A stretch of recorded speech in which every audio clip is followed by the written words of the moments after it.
Cette diapo est publiée dans un papier de Lacata.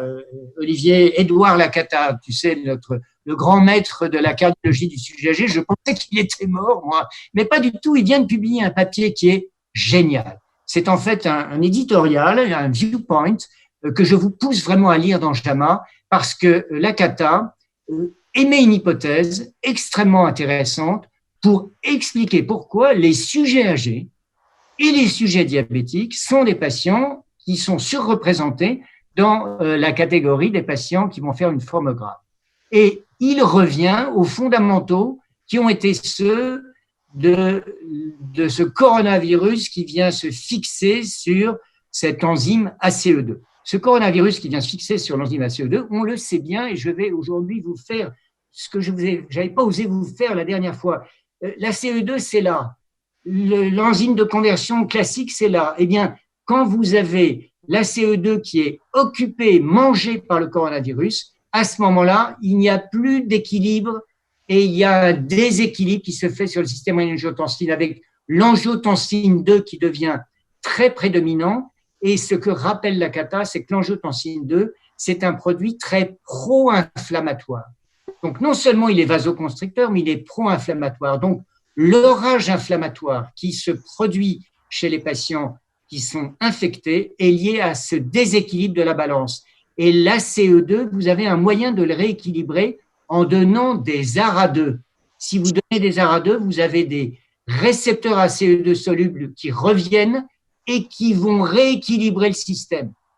C'est donc l'hypothèse de Lacata, et il termine son papier en disant « Il est urgent de mettre en route les essais qui vont tester l'hypothèse qu'il faut bloquer le système rénine-angiotensine, sûrement pas arrêter les traitements de type ARA2. Pour les IEC, il dit c'est peut-être pas aussi bon que les ARA2.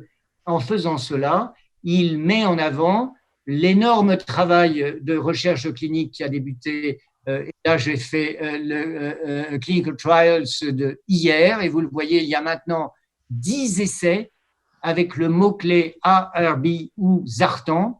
Et comme vous pouvez le voir, les essais aujourd'hui qui sont débutés aux États-Unis, qui ont débuté, qui recrutent, en particulier un essai qui est fait à New York, qui compare les 4 bras, un bras dans les antirétroviraux, un deuxième bras avec le plaquenil, un troisième bras avec le losartan, un quatrième bras avec le placebo, 4000 patients inclus.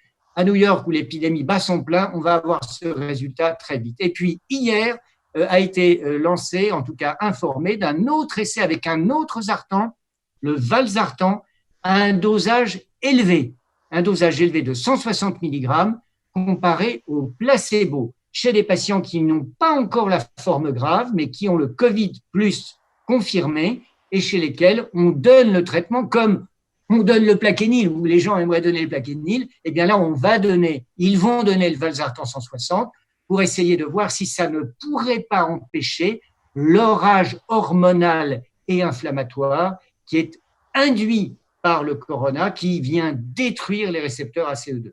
Donc, vous le voyez, je suis beaucoup plus enthousiaste encore qu'il y a 15 jours vis-à-vis de cette explication-là, explication qui colle très bien avec le système rénine-angiotensine qui est diminué chez le sujet âgé, chez le sujet diabétique et chez le sujet noir. Ne l'oubliez pas, ils ont des systèmes rénine-angiotensine qui sont moins stimulés de base et quand ils sont confrontés à coronavirus, ils sont complètement sous l'orage hormonal et cela pourrait expliquer, en tout cas dans mon point de vue, la plus grosse fréquence de gravité des formes pulmonaires chez ces populations.